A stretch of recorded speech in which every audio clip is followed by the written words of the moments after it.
su zapravo lijek kojemu je cilj unaprijed spriječiti simptome bolesti, dakle samu bolest. Sama povijest cjepiva seže još daleko u drevnu Kinu, kada se primjenjivala takozvana variolacija, i to je nekakva zapravo prvi oblik cijepljenja koja se koristila za zaštitu od velikih boginja. To je postupak gdje se krastica od nekoga tko ima velike boginje malo zagrebe i prenese na kožu druge osobe i na taj način se zapravo razvija imunost. Taj postupak se iz drevne Kine širio prema zapadu, prvo u Indiju, zatim preko Osmanskog tadašnjeg carstva, pa su tu dolazile nekakve glasine u Europu isto o takvim nekakvim postupcima, međutim u Europi se taj postupak nije uspostavio tek do kraja 18.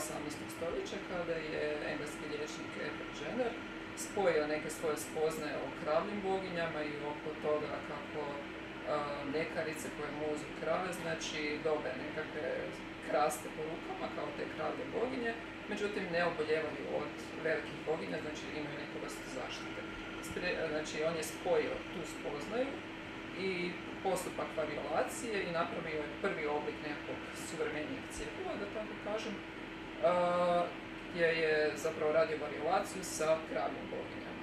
I takav oblik cjepiva se zapravo kasnije etablirao i primjenjivao, naravno, proizvodio se pod kontroliranim uvjetima nego što to je Edward Jenner provodio, ali se je provodio takav oblik cijepljenja sve do druge polovice 20. stoljeća, dok velike boginje nisu eliminirane iz ljudske populacije. Nakon Edwarda Jennera imamo jedan period kada se nije ništa značajnije događalo na području cijepljenja, sve do pojave Louisa Pasteura neki 100 godina kasnije, koji je napravio neka značajnija otkrića na području cjepiva protiv bjesnoće, cjepiva protiv antraksa.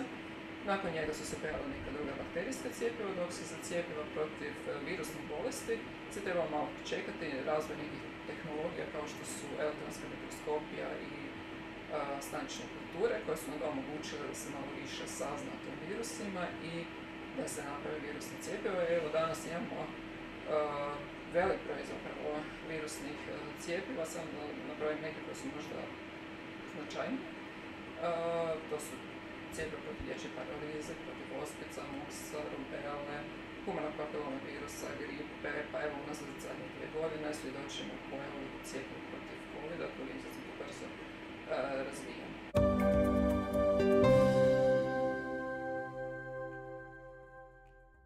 Ta tradicionalna cjepiva, ta koja su se razvijala do nekih 80. godina prošlog stoljeća, su se više manje temeljila na cijelom organizmu, bilo da je se radilo o živom, ali oslabljenom organizmu, ili mrtvom, dakle inaktiviranom organizmu, ili toksoidu, ako se radi o toksinu bakterije.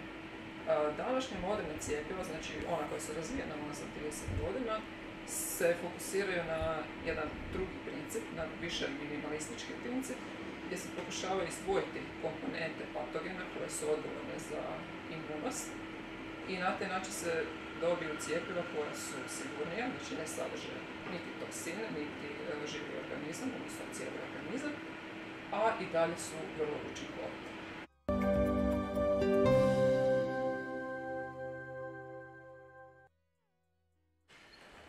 Istraženje vezano za razvoj novih cjepiva koje se provode u našem laboratoriju imaju za cilj sintezu novih originalnih inovativnih proteinskih makromolekula koje bi mogla biti potencijalna cjepiva protiv patogena gripe.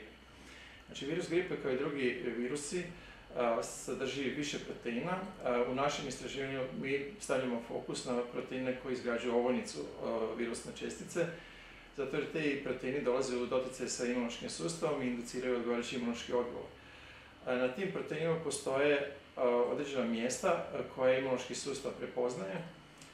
Oni se sastoje od određenih, od točno poznatih aminokiselina i ono što je još važno, pored sastava aminokiselinskog sastava, važan je i prostorni raspored tih aminokiselina, jer to definira zapravo same patogene.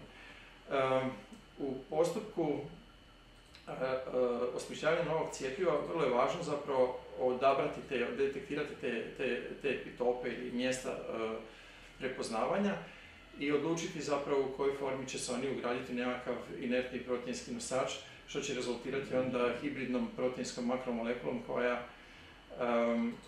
koja će biti dobar i efikasan kandidat za cjepivo. Sad, mi smo u našem istraživanju izabrali određen broj tih epitopa koji želimo ugraditi u jedan proteinski nosač koji je oligomerna struktura, što znači zapravo da se više proteinskih jedinica udružuju u jednu veliku superstrukturu koja je nanometarskih dimenzija i zbog svoje veličine ima više mjesta gdje je to moguće ugraditi. Da bi neki kandidat za cjepivo bio efikasan cjepivo, on bi trebao zadovoljiti sljedeći kriterij, a to je da ugrađeni epitop ostane nakon ugradnje u taj proteinski nosač izložen interakciji sa vanjskim svijetom, odnosno sa imunološkim sustavom, da struktura samog nosača ostane stabilna nakon te ugradnje i da zapravo konformacija samog epitopa bude što sličnija onoj konformaciji koju on ima u originalnom proteinu patogena. Taj veliki broj kombinacija koji na samom početku istraživanja postoji, moguće je u našem slučaju mi, kako bih rekao, probir tih inicijalnih kandidata zapravo radimo računskim putem. Taj postupak uključuje dva koraka. Prvi je odrediti modelnu strukturu hibridne proteinske makromolekule, što možemo vidjeti na ovoj slici gdje je zapravo veći dio te proteinske strukture protein nosač, a crvenim je obilježen zapravo onaj dio koji se odnosi na strukturu epitopa patogena.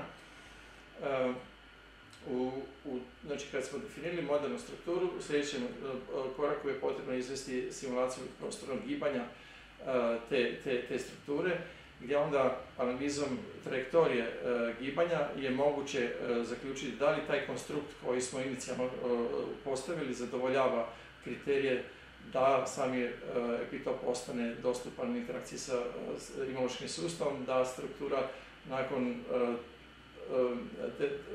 termodinamičke ravnoteže je stabilna i da je u prosjeku sama struktura epitopa zadržana sličnom onome što je zapravo njena struktura u originalnom proteinu patogena.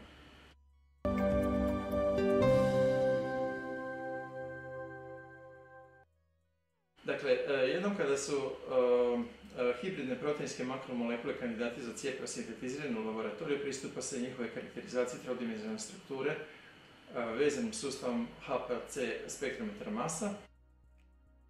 Radi se izotopno obilježavanje na način da se amidni vodici i peptidne veze zamjenjuju sa atomima deuterija iz molekula otapala.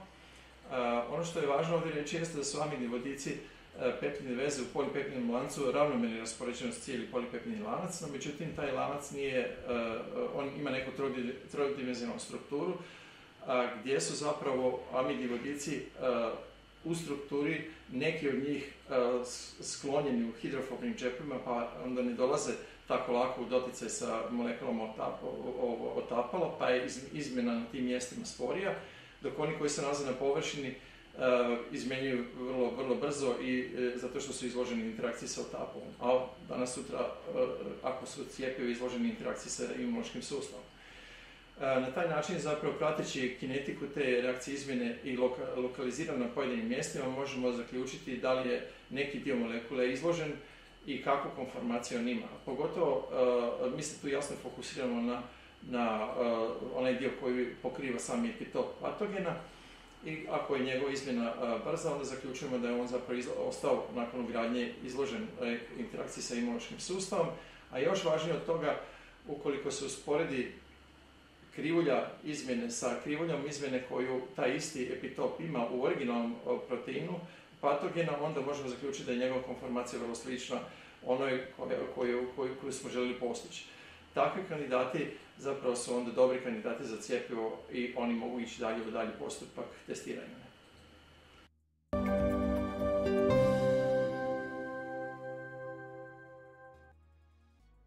Znači, ovo što smo do sad vam ispričali i pokazali je tek prvi korak u razvoju cjepiva. Nakon toga slijedi niz koraka još iza toga i sam postupak razvoja cjepiva je vrlo mukotrpan i vrlo dugotrajan proces.